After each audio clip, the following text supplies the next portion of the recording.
What's up, guys? Welcome back to the channel. So today what we're doing is we're going to dive into the Yukon Denali that I bought from the auction a couple months ago, probably about 6 months ago. Now, I've been driving around daily in it for a while, and then we had another car we bought from the auction that needed a transmission, and I wanted to put a 4L80 in it to begin with. So I got a couple options I can do here. So we're going to kind of go over them today and see what our options are. As you can see, that's it.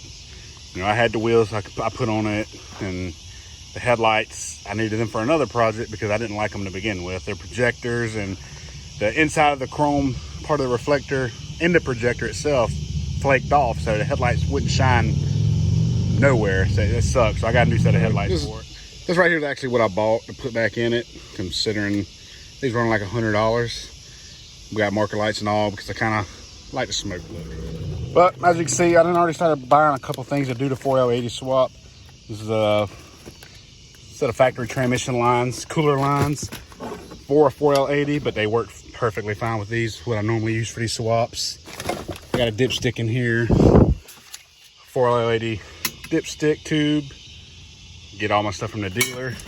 I actually got a Circle D 3200 style converter also to use, but I got to thinking, I got a manual transmission out of it was an MV 3500 out of a two-wheel drive truck. This was all-wheel drive, but I'm converting it to two-wheel because I don't want to deal with all-wheel. I live in South Carolina. We never have snow, never need four-wheel drive, so that's the route I'm going. But here's my options with it. I can do the 4L80 because I already have it, pretty much everything to do it. Transmission's going. But another part of me kind of wants to go something different. Like, regardless, this thing is really heavy. It would be really cool to have something that's just sounds good, chopped out, that chop, and shift gears. You know, it's not gonna be fast regardless. Yeah, that is what it is, but I just think it'd be kind of cool to ride around shifting gears, something different. So that's probably the way I'm gonna go. I got a bunch of stuff that I can use to do the swap, so I'm gonna go check that out now.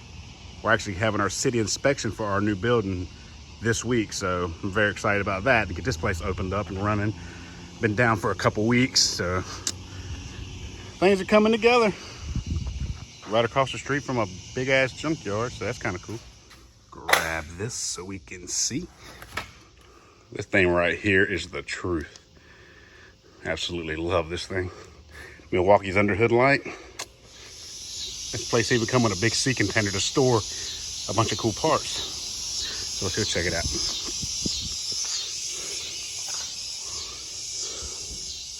So, as you can see, that's the transmission for a future project I'm very excited to do.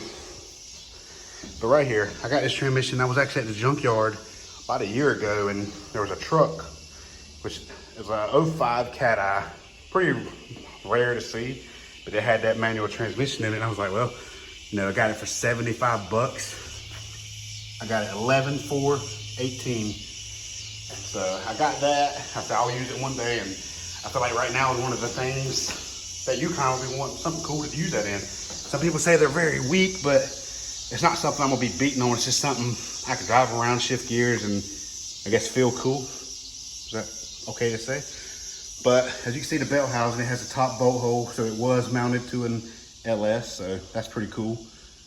But I'm gonna get this thing, basically, might get it out of here and get it cleaned up and just take a look at it. Get a new slave cylinder coming for it, stuff like that. That GTO that I built on the channel, if you haven't seen that. I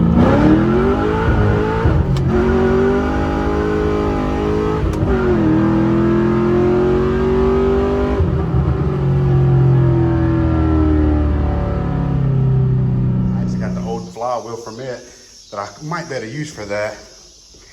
I got stuff everywhere in here. We moved out of my old shop. I can't believe I had all this stuff. Another cool thing is I got the cross member for the manual, so that should just go right in and hold the transmission. Absolutely perfect, so that's cool. I was actually at the junkyard about 2 years ago, and this C009 was there in the 350Z, so I grabbed that. I mean, hey, you can't pass up on a $75 transmission. Had less than 70,000 miles on it. And then there's another LKQ special, another $75 transmission. converters in it. So really like OKQ. But got a lot of, here's a set of Camaro manifolds, X pipes, Corvette manifolds, set of LS headers, another set of LS headers. I might actually try to use them on the Yukon because they come off of a Camaro. I'm not sure what brand they are. I think they were Speed Engineering, which is the same thing I got on my truck now. They were for a Camaro because they got a ball flange. So I might try to use that. And here is like the main piece. That is the main thing to make that transmission swap work in the Yukon. A set of clutch pedals. Like I got the whole assembly. One thing that is odd, maybe that didn't come out of a LS motor, because it's got the 05, I know that, but it's got a cable. Maybe this is like, maybe it's come off a 4.3, which doesn't matter, it's the same transmission. That's like this transmission here. It come out of a 99 Express van behind a 350 small block, but it still has a provision for the top bolt hole on those years. I think around 99 up, they come with that provision for the LS block. But yeah, I'm pretty sure this come out of I'll have to find a way of adapting that, my gas pedal to that or whatever, but I even cut that part off. That hose, because all this is plastic and I really don't like it, but I guess it works. But I cut that off the actual frame of the truck or the body. Maybe I could weld that tab back in the factory spot where I can bolt the pedals up, but I grabbed that. It's always better to grab more than you need. But let's see what else I got. I got a bunch of cylinder heads. I even have a cam, unknown cam that come out of one of my customers' vehicles. I'm not sure what cam it is. It sounded good, but he had it in a 5.3 and they thought it might have been too big, so he swapped it and it really didn't make no more power. But this is actually the clutch that come out of the GTO that I built. The disc itself is pretty shot. It's been sitting, it got rained on. The splines are different. That's got a 10 spline shaft, but the flywheel looks bad now, but I can have this resurfaced and I'm pretty sure this will work just fine. There's a lot of people that say you need a certain flywheel, but I'm pretty sure this will work just fine.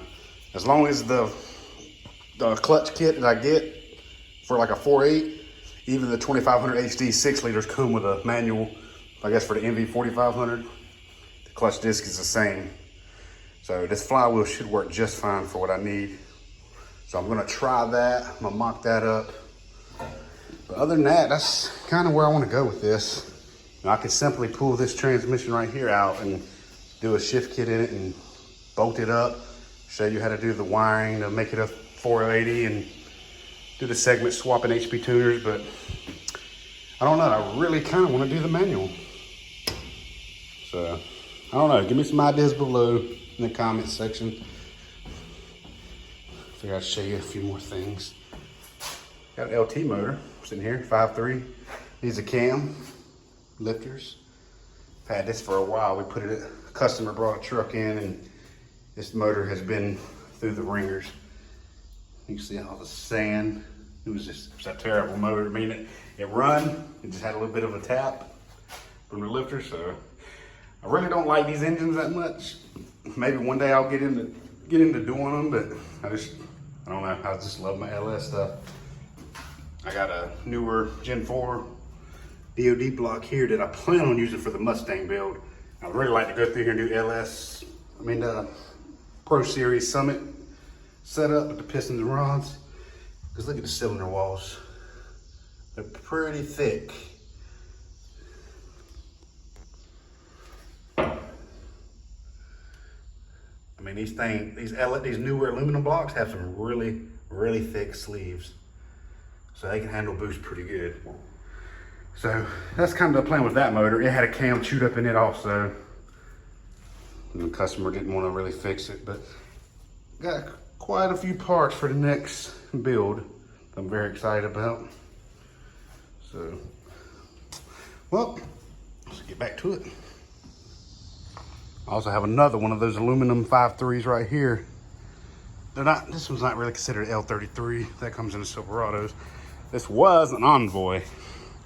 I have a car lot also, and we actually had to repo this vehicle. It was a super nice vehicle. People had it for 2 months, destroyed the vehicle, and motor developed a small knock in the lower end, only when it got really, really hot. I actually had a buddy that needed the front end off this Envoy, so he took it for me, and I told him I wanted the motor and transmission and the wheels back.